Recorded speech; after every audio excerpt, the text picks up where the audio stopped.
Hello student, कैसे हैं आप सब। एक बार पुनः आप सभी का आपके अपने चैनल शिव कोचिंग क्लासेस पर स्वागत है। क्लास 12 फिजिक्स एनसीईआरटी चैप्टर 1 वैद्युत आवेश तथा क्षेत्र, जिसमें आज का टॉपिक है कूलाम का नियम। बहुत ही बखूबी से इसको समझेंगे। जो भी स्टूडेंट बोर्ड एग्जाम की प्रिपरेशन स्टार्ट कर दी हैं, अच्छे से पढ़ें, है ना। और ये कूलाम का नियम बहुत ही महत्वपूर्ण है, क्योंकि आगामी समय में जो भी हम स्टूडेंट आपको व्यंजक कराएंगे वहाँ पर इसका फार्मूला यूज होगा। तो इस वीडियो को आपको अंत तक देखना है और अच्छे से समझना है। मैं गारंटेड कहता हूँ, यदि आप पूर्ण रूप से वीडियो देखते हैं तो आपको रटना नहीं पड़ेगा, आपको पूरा क्लियर हो जाएगा। ठीक है, तो चलिए शुरू करते हैं। सबसे पहले बात करते हैं कूलाम का नियम किस चीज़ पर, है ना, प्रतिपादित किया गया। तो किसने किया? चार्ल्स ऑगस्टिन कूलाम ने। कब किया? 1785 में। अब देखिए, आपके बुक्स में हो सकता है सन जो है थोड़ा डिफरेंस हो, क्योंकि कई कमेंट आ चुके थे पिछले वीडियो में कि सर ये सन मेरे में नहीं है, दूसरा सन है। लेकिन 1785 अपन लोग जो बुक यूज करते हैं 1785 दे के रखा है, तो इस पर आपको कंफ्यूजन नहीं रखना है। तो 1785 में चार्ल्स ऑगस्टिन कूलाम ने दिया। उन्होंने देखा कि जैसे हम सजातीय आवेश लाते हैं या विजातीय आवेश लाते हैं, तो जैसे सजातीय आवेश दो हैं तो उनके बीच क्या होता है? आकर्षण होता है। और यदि हम विजातीय आवेश लाते हैं तो प्रतिकर्षण होता है। तब उन्होंने आकलन किया कि कहीं ना कहीं दो आवेशों के बीच कुछ न कुछ बल लग रहा है, और उसी बल के कारण आवेशों के बीच प्रतिकर्षण या आकर्षण होता है। जैसे हम यहाँ पर लेके चलते हैं दो आवेश, ये Q1 ये भी प्लस है और ये Q2 ये भी प्लस है, ये दोनों प्लस है। जब प्लस है प्यारे भाइयों, तो प्लस में क्या होता है कि प्रतिकर्षण होता है। क्या होता है? प्रतिकर्षण होता है। लेकिन अभी यदि हम बात कर दें, ये -Q1 है और ये क्या है आपका? +Q2 है, तब क्या होगा प्यारे भाइयों? तो आकर्षण होगा। मतलब इस प्रकार से कूलाम ने देखा कि यदि हम समान आवेश लाते हैं तो प्रतिकर्षण होता है, लेकिन असमान आवेश लाते हैं तो क्या होता है प्यारे भाइयों? तो ये आकर्षण होता है। तब उन्होंने एक नियम बना दिया कि कुछ ना कुछ आवेशों के बीच बल लग रहा है, कुछ ना कुछ आवेशों के बीच बल लग रहा, तो बल से संबंधित नियम दे दिया, जिसे हम कूलाम का नियम कहते हैं। और वो नियम क्या है? कोई भी दो आवेश है Q1 Q2, इन दोनों आवेशों के गुणनफल के अनुक्रमानुपाती और बीच के दूरी के वर्ग के व्युत्क्रमानुपाती होता है। जैसे डायग्राम बनाना है, पूरा कथन लिखा हुआ, चिंता करने की जरूरत नहीं है। अब आप कहोगे सर पूरा लिखा रहता है, आपको समझाने की आवश्यकता। देखिए, लिखने का कारण क्या होता है, क्योंकि आप लोगों को बनाना है नोट्स, और जब आप नोट्स बनाएंगे तो बेहतरीन ढंग से बनाएंगे, इसलिए पूरा बेहतरीन ढंग से लिखा जाता है ताकि आप लोग आसानी से इसे लिख पाओ। क्लियर? इतना समझ गए? तो इस नियम का प्रतिपादन सन 1785 में फ्रांसीसी भौतिक शास्त्री चार्ल्स ऑगस्टिन कूलाम ने किया था। इतना आपका क्लियर हो गया।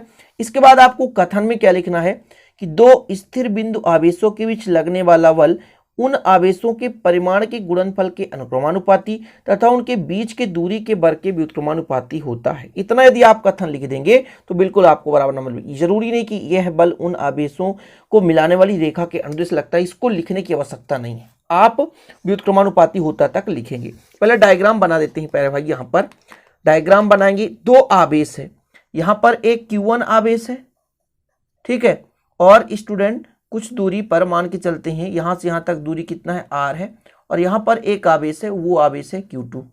ठीक, ये दो आवेश हो गए। इनके बीच दूरी यदि हम बात करें तो दूरी स्टूडेंट कितना मान के चलते हैं? Small r। कितना मान के चलते हैं? Small r। यानी दो आवेश Q1 और Q2, इनके बीच की दूरी स्मॉल r है। तब कथन क्या कहता है कि दो बिंदु आवेशों के बीच लगने वाला बल दोनों आवेशों के गुणनफल के अनुक्रमानुपाती और बीच के दूरी के वर्ग के व्युत्क्रमानुपाती होता है। तो थोड़ा सा आपको लिखना है कि माना Q1 और Q2 परिमाण के दो बिंदु आवेश एक दूसरे से r दूरी पर स्थित हैं, तब उस पर लगने वाला बल कितना होगा? F होगा। क्या लिखना है? फिर से समझने की कोशिश करें। माना Q1 Q2 परिमाण के दो बिंदु आवेश एक दूसरे से r दूरी पर स्थित है, तब उनके बीच लगने वाला बल F होगा। तब हम कह सकते हैं F प्रोपोर्शनल Q1 Q2 और स्टूडेंट 1/r², ऐसा करके। अब यहां पर एक आपने समझा बिंदु आवेश। क्या बिंदु आवेश क्या कहलाता है? तो बिंदु आवेश उन आवेशों को कहते हैं जिनका आकार उनके दूरी की तुलना में नगण्य होता है। फिर से समझें, बिंदु आवेश उन आवेशों के कहते हैं कि जिनका आकार मतलब बहुत कम होना चाहिए, जिनका आकार इनके बीच की दूरी की तुलना में नगण्य हो। मतलब यदि Q1 Q2 मान लो एक दूसरे के पास है, इनके बीच जो दूरी हो उसके अपेक्षा बहुत कम हो। नगण्य मतलब बहुत कम, ना के बराबर, यानी अत्यंत सूक्ष्म। तो दो बिंदु आवेशों के बीच लगने वाला बल दोनों आवेशों के गुणनफल के अनुक्रमानुपाती और बीच की दूरी के वर्ग के व्युत्क्रमानुपाती होता है। तो माना लिख लीजिए, तो क्या लिखना है आपको, Q1 और Q2 परिमाण के दो बिंदु आवेश r दूरी पर स्थित हैं, यदि उनके बीच लगने वाला बल F हो तो दोनों बल के गुणनफल के अनुक्रमानुपाती होता है। ये जो लगने वाला बल है, सॉरी, दोनों आवेशों के परिमाण के गुणनफल के अनुक्रमानुपाती होता है। Q1 Q2 कर दिया मैंने ना, यहां पर गुणा का चिन्ह है, कुछ नहीं लगा है, नहीं गुणा का चिन्ह है। दोनों आवेशों के बीच जो लगने वाला बल, ये आवेश आपका Q1 और Q2 है ना, इसके बीच जो लगने वाला बल F है वो दोनों आवेशों के गुणनफल के अनुक्रमानुपाती तथा क्या कहा गया है, तथा F जो प्रोपोर्शनल है 1/r² के दोनों के बीच की दूरी के वर्ग के व्युत्क्रमानुपाती होता है। अब क्या करेंगे, दोनों को मिलाकर लिखने पर, दोनों को मिलाकर लिखने पर जब दोनों को मिला देंगे प्यारे भाइयों, तो ऊपर का जो है ऊपर ही रहेगा और नीचे का जो भी वो नीचे हो जाएगा। मतलब F प्रोपोर्शनल Q1 Q2 बटे r²। इतना किसी को प्रॉब्लम, इसको आप समीकरण 1 दे सकते हैं। समीकरण हम तो मनचाहा दे रहे हैं ना, जितना चाहिए उतना हम समीकरण दे दें, कोई दिक्कत नहीं है। इसके बाद यदि प्यारे भाइयों हम जब प्रोपोर्शनल हटाते हैं तो एक क्या लगता है, नियतांक लगाया जाता है। जैसे हम लिख सकते हैं या F बराबर, हमने समानुपाती जो चिन्ह है उसको हटाया तो एक नियतांक लग गया जिससे हम K से डिनोट कर रहे हैं। और आपका Q1 Q2 तो था ही, ये Q1 है और ये Q2 है बटे r²। इसको अपन समीकरण 2 दे दें, उसको हमने 1 दिया था, इसको हमने 2 दे दिया। जरूरत नहीं है कि आप 2 ही दो, नहीं दोगे तो भी चलेगा, बिना समीकरण का भी काम चलता है। ठीक है, जहां के एक क्या है, आनुपातिक नियतांक है जिसका मान दोनों आवेशों के माध्यम की प्रकृति पर डिपेंड करता है। ठीक है, इतना आप लिख सकते हैं।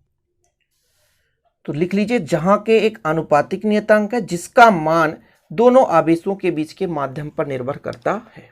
इतना क्लियर हो गया। फिर से एक बार चर्चा करते हैं।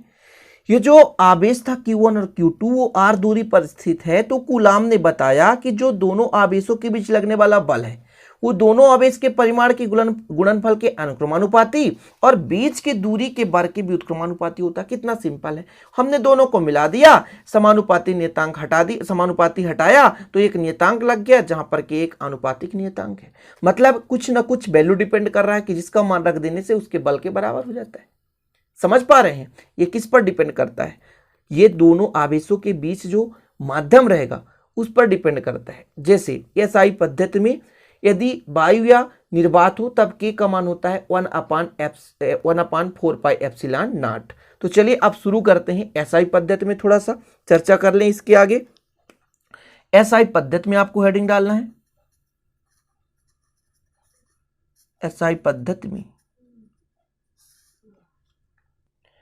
तो SI पद्धति में थोड़ा सा आपको लिख लेना है कि यदि दोनों आवेशों के बीच माध्यम वायु या निर्वात हो, क्या हो, वायु या निर्वात, या मान लो आकाश हो, आकाश में क्या होता है, तो वायु रह गया तो निर्वात हो, तो K का मान ये वैज्ञानिक गणना के आधार पर माना गया कि K का मान 1/4πε0 होता है, जिसको कैलकुलेशन के आधार पर ε0 का भी मान निकाला गया कि 8.854 × 10⁻12।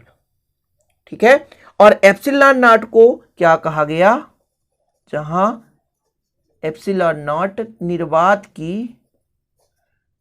की विद्युतशीलता है, निर्वात की विद्युतशीलता है। ठीक है, इतना क्लियर हो गया। अब हम K का मान कहां रख दें, समीकरण 1 में रख दें। K का मान समीकरण 1 में रखने पर, या समीकरण 2 में रखेंगे। K का मान समीकरण 2 में रखने पर, चलिए भैया रख दीजिए। कितना आएगा आपका वैल्यू, तो आपके पास वैल्यू फाइंड होगा F = 1/4πε0 इंटू Q1 Q2 बटे आर स्क्वायर। फिर आप इसको क्या देंगे, समीकरण 2 तो हो गया था, तो समीकरण हम क्या दे देंगे, 3 दे देंगे। जहां यदि मैं कह दूं जहां एप्सिलॉन नॉट का मान है 8.85, कितना 8.854 इंटू 10⁻⁻12 कूलाम स्क्वायर।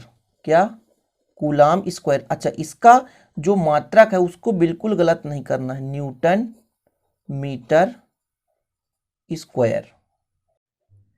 इसके बाद स्टूडेंट यदि हम बात करें 1/4πε0 की वैल्यू, मतलब स्टूडेंट इसका भी मान होता है कितना, 9 × 10⁹ न्यूटन मीटर स्क्वायर प्रति कूलाम स्क्वायर। इसकी हम कैलकुलेशन कर सकते हैं। कैलकुलेशन मैं यहाँ पर नहीं करूँगा, पर आपको मेथड बता दे रहा हूँ कि 1/4πε0 का कैसे कैलकुलेशन करेंगे। 4 इंटू, अच्छा पाई का वैल्यू कितना रखेंगे प्यारे भाइयों, 3.14 रखेंगे, और ये एप्सिलॉन नॉट का मान तो आपको पता ही है कितना रख रहे हैं, तो 8.854 इंटू 10⁻, कितना हो जाएगा यहाँ पर, कितना स्टूडेंट 12, तो 12 कर देंगे।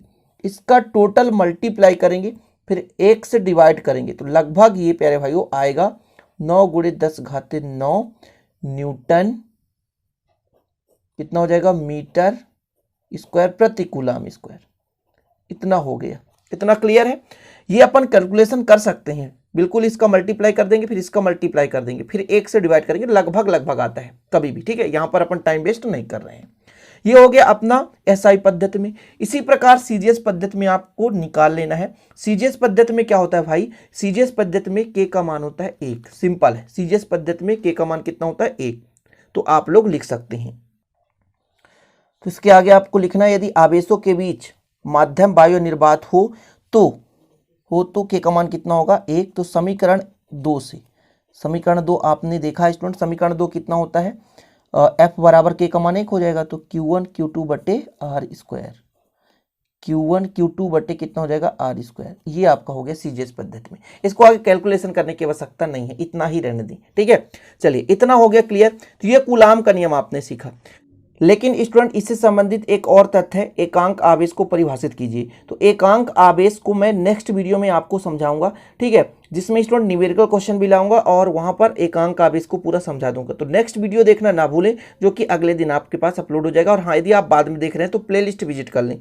चैप्टर 1 का सभी वीडियो और आगे जो भी वीडियो अपलोड होगा वो प्लेलिस्ट में ऐड कर दिया जाएगा। प्लेलिस्ट आप यदि विजिट कर लेंगे तो आप अच्छे से तैयारी कर सकते हैं। आशा और उम्मीद है कि ये वीडियो पसंद आई होगी। पसंद आए तो लाइक जरूर करें, दोस्तों के साथ शेयर कर दें। मिलते हैं नेक्स्ट वीडियो में। जय हिंद, वंदे मातरम।